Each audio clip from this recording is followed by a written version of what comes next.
también de Salazar. En ese momento, lógicamente, huye rápidamente y vía París llega a Madrid para, lógicamente, defender a la República que era, digamos, una defensa patriótica que él siempre consideró. Cuando llegó, María Zambrano acababa de marcharse a Chile. Entonces, el puesto que tenía María Zambrano, que era el de recuperación y conservación de bienes culturales, le fue, digamos, Berazanetti alcanzó ese puesto. Y desde ese puesto, pues bueno, dirigió una importante labor cultural, en la que destacó el rescate, la catalogación y la conservación de obras de arte. Berazanetti en la guerra llevó a cabo una vía periodística de combate. Participó en un semanario que se llamaba Hierro, donde hizo ilustraciones, y también esta otra, que es la que más nos interesa, El Nuevo Ejército. Un periódico que bueno, es posterior, ya del año 37, donde él llega a dirigirlo. ¿Bien? Esta obra, que se llama Soldado Campesino Lucha, formalmente, como veis, es muy sencilla. No hay intención de crear profundidad, más allá de algunos trazos diagonales. La tierra yerma, como veis, es una tierra totalmente perdida, ¿no? Y el agricultor que vemos sujeta un yugo y unas líneas verticales que parecen flechas, ¿no? El yugo y la flecha era la simbología de los reyes católicos que Franco había recuperado para Falange. Entonces, digamos que el peso del fascismo, en cierto modo, estaba cayendo sobre un agricultor en una tierra pues prácticamente abandonada, ¿no?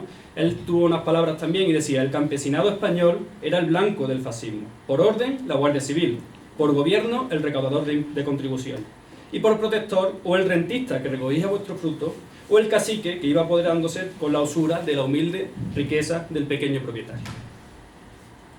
Bien, posteriormente llegó a dirigir trincheras, y aquí entran en juego una serie de conflictos que yo creo que tienen más interés para el caso español, y es que dentro de ese periódico, que era de la Juventud Socialista Unificada, digamos que se formaron por la unificación de los socialistas con los comunistas, hubo una serie de conflictos.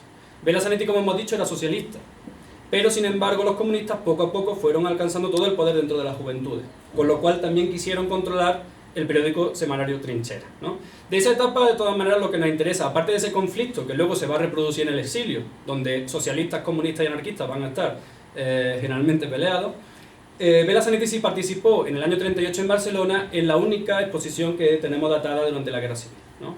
Entregó este cuadro frente de Guadalajara y frente de Teruel. Lógicamente las obras estaban totalmente contextualizadas con la guerra, ¿no? En ese contexto también se casó con esta brigadista que dijimos anteriormente.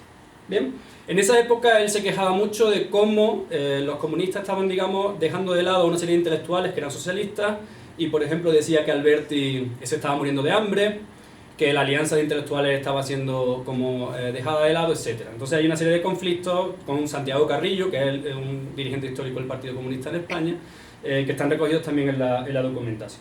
De todas maneras, vamos a pasar rápidamente ya a la parte del exilio. El exilio pasó lógicamente por Francia, pasó por los campos de concentración franceses, que hay que estudiarlos porque murieron allí en 3 meses entre 14 y 17.000 personas, exiliados lógicamente que huían de la guerra, y no fueron, digamos, realmente protegidos, ¿no?, por ese gobierno francés que todavía buscaba apaciguar a Hitler, ¿no? Bueno, más allá de todo eso, llega a la República Dominicana y queríamos, bueno, he planteado, digamos, esta imagen como representativa de ese momento. Aquí se ve a Pedro Salinas, un ilustre poeta español, llegando a la República Dominicana, y vemos a Eugenio Fernández Granell, por un lado, que es un pintor, escritor fundamental del surrealismo español. Vemos a Vicente Llorens, que era historiador, y también a Berazanetti, junto a dos dominicanos que, digamos, forman parte un poco de esa intelectualidad que se está creando, ¿no?